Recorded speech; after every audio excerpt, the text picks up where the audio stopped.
have to listen to businesses and what they need and try and do whatever we can to accommodate those needs. According to my, the people I talk to, there are stock grants, there's a grant, city beaching grants for small business owners, but how can all the business know? A lot of small business doesn't know that there's such thing as a citizen pool, like operating costs, to help us as small business owners. As a mayor, what do you do about small business owners? That's exactly what I'm saying when I mentioned to you that we should have the council people try and touch these businesses, every business once a year. It'll give those people an update on what's available. If we have a STAR grant or a program available for people to tap to try and get some money to help them or assist them with their business, those would be things that you would open up a complete transparency and accountability so that these folks can talk and communicate with what's available. All these different resources, there's a lot of resources out there, and many businesses don't have the opportunity or the knowledge to look at these things because they're just not aware. And I think that's happening not only in businesses but also in schools. We have a lot of kids in schools that there are so many resources that we have, these kids just don't have the resources. And they don't know about the resources. They're not transparent. They're not right there, so hey, we understand that this is what can be done, what we can utilize, what we can do. We need to have an open communication, and that's big. We need to listen to what the community wants, listen to what businesses need, and interact. Get into the businesses once a year. Talking about education, I remember years ago, City of St. Paul has such a program called Minority Something, the MED program, where they give money. If the student get accepted to the program, they will go to any college, any university in Minnesota, or Minnesota, they're associated with the program. They get a scholarship for all tuition paid for. Now, that program is no longer exist. What do you think about that program? I love the program. The program, I'm not real familiar with what program that was, but I know there are some new programs that are available.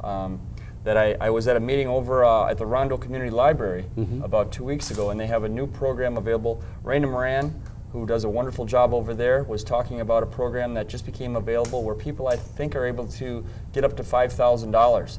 And this is something you may be able to contact her to get a little bit more information on.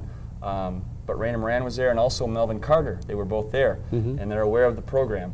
Now, these are for people, I think, that had lower incomes, that needed help with their children and trying to help them have the resources and the things that they needed to go to school. And it's a good program. Well, if they are aware of the program, I think the citizens need to be aware of the programs too. Absolutely. And don't just keep to themselves. Absolutely. And this, just to give you an example, this program with Raina and Melvin Carter that I went to, there was maybe 10 people, and that was it in the meeting. Yeah, and this was just recent information that had just been put out by Governor Dayton, and they were trying to let the community know. And I think, yeah, we could do a lot better job of advertising this information, letting everybody know that these programs are out there and available. And when we do that, I think it'll help a tremendous amount of people. We have 1 in 4 people, I think, right now in poverty in St. Paul, and that it's not acceptable. 1 in 5 children are living in poverty.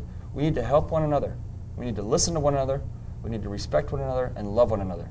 If we do that, we can fix the problems we have, but the only way we're going to do that is to listen to each other and respect each other. We can't do it on our own. And it's not about party. Again, I am not about party. I think party is the problem. When we take a look at politics, I think there's a lot of good ideas on both sides of the table. When we take and pick one side or the other, I think we take a step backwards. And that's a very negative thing. We need to have an open mind, put the issues on the table, and then listen to all the different solutions. And then use common sense and pick the best solution. Not just say, okay, I'm only going to work with these ideas because I'm on this team, or I'm going to use these ideas because I'm on this team. We need to work with everyone. Respect everyone, listen to everyone, and that's what it's all about. We have a lot of issues across the board, many issues, and some of them are very big, and we can't afford to delay some of these issues. We have a lot of issues with pensions right now, and I'm aware of a couple different programs that are available for pensions, people that have pensions, where I've talked to some folks that are, other cities in the country right now are using a life insurance where they can help make the pensions solvent. And it's a very interesting concept, but it was brought to me by some folks and I thought it was very interesting. My father sells life insurance and it makes sense. It's a win-win situation.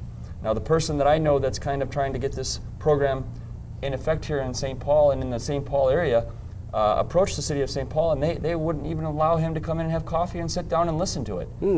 In my eyes, why would that be? If you have somebody that's possibly bringing a solution to a major problem, we need to open up our ears, open up our eyes, and start to think outside of the box. If we don't do that, we are going nowhere but backwards.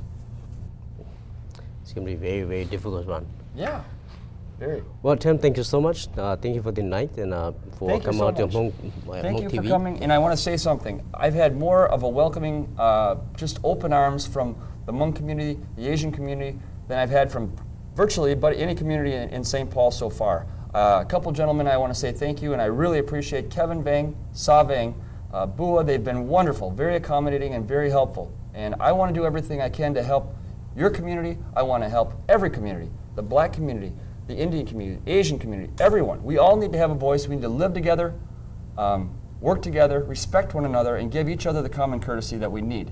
And if we do that, we'll have the best place in the world to live. But it all takes communication, respect, and that's the bottom line. We need to love one another and work together and listen to each other. If we do that, it's going to be good. By the way, we're going to build the monument on the city of St. Paul, the state capitals.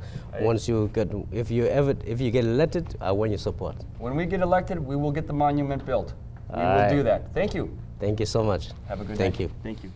Ít trong này chỉ cần trả lời bắt ta đi nó cũng đã thành này thêm Holden giờ ít từ America đâu giờ là một số từ quan nọ quan chữ lệ quan mấy ở nhà đồ city St. Paul nếu cũng muốn tàu lúc gì trong bao giờ hay để city St. Paul trong này chạy giá thật hồ lọ nếu nhau tàu hồ city St. Paul toàn tàu lúc xong lời nếu có bao cả nó cái hồ nhà hồ nọ nếu có bao giờ cho phong ngàn để cho cái xí nên hôm nay nó nhà đồ St. Paul nọ có bao giờ hay tiền là nhà nhiệt sẽ nhà đồ St. Paul xí lý trả đồ lý trả nếu có bao giờ hay tiền là nó yếu lý trảจะไปสั่งที่ลินจังจะหน่อยจะชื่อยังเล่นตอนหนึ่งลู่จังมัวยอยมลงใช้ไปสั่งฮาริจาโตริจายกก่อจอซิคันโซนเตอร์ตรงตัวมุนดอจอตัวลาหลวดสิถ่ายอีส่งตัวยี่ห้อส่งเตอร์ก็เทียบเป้าให้เดียกี่ต้องการเตอร์เลยเกซาตอนเตอร์จอตัวลาตัวหลวดในโรงเรียนจาโตริจายันเตอร์นี่ยอแต่เงียนในลู่ชื่อยี่ยังมึงมองปอมบาโตหนึ่งโตลู่เกาอีลินตัวหนอนี่เทียมโฮเดน